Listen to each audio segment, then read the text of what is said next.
Hello दोस्तों, मैं अखिलेश आप सभी लोगों का अपने YouTube चैनल अखिलेश मैथ पे स्वागत करता हूं। तो कैसे हो दोस्तों? उम्मीद करता हूं अच्छे होंगे। तो दोस्तों देखिए, आज हम 7.3 कक्षा 10 की क्लास 10 की गणित का क्वेश्चन नंबर 2 7.3 प्रश्नावली का क्वेश्चन नंबर 2 का पहला खंड सॉल्व करवाएंगे। देखिए पहला खंड क्या है।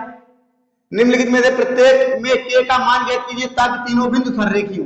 कहते हो तीनों बिंदु सररेखी हो। सररेखी के लिए कंडीशन होती है, समझ लीजिए सररेख कहते किसे हैं। सररेख का मतलब एक ही रेखा पर होने चाहिए तीनों बिंदु। एक बिंदु ये है, एक बिंदु ये है, मान लीजिए तीन बिंदु हैं, एक ये है एक ये है। सररेखी का मतलब ये इन तीनों बिंदुओं को मिलाइए तो ये एक ही रेखा पे आएंगे। सररेखी का यही मतलब होता है। यदि तीन बिंदु, एक मान लिया यहाँ पे, एक यहाँ पे, एक यहाँ कहीं पे है, तो यदि हम तीनों बिंदुओं को मिलाएंगे, देखिए इसको मिलाइए, इसको मिलाइए, तो देखिए तुम्हें क्या मिल रहा है, एक त्रिभुज बन रहा है। इससे क्या त्रिभुज बन सकता है? इन तीनों बिंदुओं से क्या त्रिभुज बन सकता है? नहीं बन सकता है। इन तीनों बिंदुओं से सररेख में इसमें तो त्रिभुज बन सकता है, सररेख वाले में त्रिभुज नहीं बनेगा। जब एक ही रेखा पर है तो उसको कैसे मिलाओगे? इसमें तो तीनों बिंदु को जब मिलाएंगे तो एक त्रिभुज बनके तैयार होगा, और जब त्रिभुज बनेगा तो उसमें क्या होगा, उसका कुछ ना कुछ क्षेत्रफल जरूर होगा। इसमें क्या है, अगर सररेख होंगे तो उसमें त्रिभुज बनेगा नहीं, और अगर सररेख नहीं है तो उसमें त्रिभुज बनेगा जरूर, और त्रिभुज बनेगा तो उसका क्षेत्रफल होगा, और उसमें सररेख है तो त्रिभुज बनेगा नहीं। इन्होंने क्या कहा है, तीनों बिंदु सररेखी हो। सररेखी का मतलब इसमें त्रिभुज नहीं बनेगा। सररेख का मतलब एक ही रेखा पर होंगे, त्रिभुज बनेगा नहीं, तो उसका क्षेत्रफल त्रिभुज का कितना होना चाहिए? 0 होना चाहिए। और जब त्रिभुज बनेगा, जब सररेख नहीं होंगे तो त्रिभुज बनेगा, त्रिभुज का क्षेत्रफल कुछ ना कुछ होता ही है। तो सररेख के लिए हम एक ही कंडीशन याद रखते हैं, यदि त्रिभुज का क्षेत्रफल 0 आ जाए, यदि त्रिभुज का क्षेत्रफल 0 आ जाए तो हम कह देंगे तीनों बिंदु सररेखी हैं। बस इतना सररेख में तुम्हें याद करना है। तो यहाँ पे देखिए इन्होंने क्या कहा है, यदि तीनों बिंदु सररेखी हो। तीनों बिंदु सररेख का मतलब त्रिभुज का क्षेत्रफल कितना होना चाहिए? 0 होना चाहिए। बस इतना करना है। देखिए बिंदु कितने दिए गए हैं, 7, -2, 5, 1, 3, k, इसे हमने नाम डाल दिया x1, इसे y1, इसे x2, इसे y2, इसे x3, इसे y3। अब हम लिखेंगे सररेख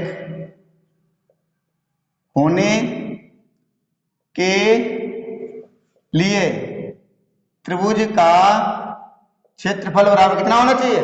त्रिभुज का क्षेत्रफल 0 होना चाहिए। बस सररेख की यही कंडीशन है। तो त्रिभुज का क्षेत्रफल क्या होता है? 1/2 हमने अभी याद करवाया था, x1 y2 - y3 plus x2 y3 - y1 plus x3 y1 - y2 बराबर 0। त्रिभुज का क्षेत्रफल कितना होना चाहिए? त्रिभुज का क्षेत्रफल 0 होना चाहिए। सररेख के लिए क्या होता है, त्रिभुज का क्षेत्रफल कितना होना चाहिए? त्रिभुज का क्षेत्रफल 0 होना चाहिए।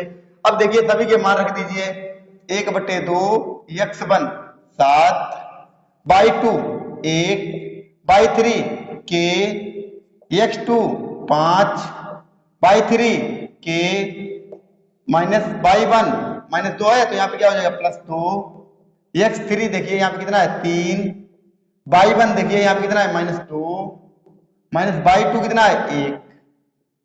देखिए सभी के हमने इसे मान रख दिए, जैसे चिन्ह लगे थे वैसे चिन्ह लगा लिए, और यहाँ पे कितना कर दिया 0। अब देखिए यहाँ पे हो जाएगा 1/2, 7 का इसमें गुणा करेंगे 7 × 7, 7 का k में करेंगे 7k, इसी प्रकार 5 का k में करेंगे 5k, और 5 का 2 में करेंगे 5 दूनी 10, प्लस 3 का इसमें देखिए यहाँ पे कितना हो जाएगा 3, -2 -1 -के कितने हो गए 3 अंदर बराबर 0। 1/2 यहाँ पे देखिए 7k और 5k, देखिए 7 -k प्लस के 5 है तो कितने हो जाएंगे, देखिए 10 और 7 कितने हो गए 17, प्लस के 5k -के 7k तो के 2k बचेंगे, और यहाँ पे कितना हो जाएगा 3 × 9 -के 9 बराबर 0। अब यहाँ पे हो जाएगा 1/2, 17 से 9 गए 8 -2k बराबर 0।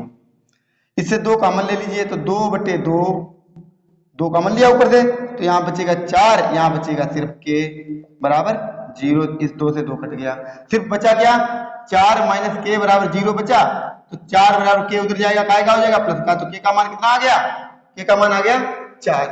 ठीक है, इस क्वेश्चन का यही आंसर है। तो आज के लिए इतना ही, फिर मिलते हैं नेक्स्ट एपिसोड में, तब तक के लिए जय हिंद दोस्तों।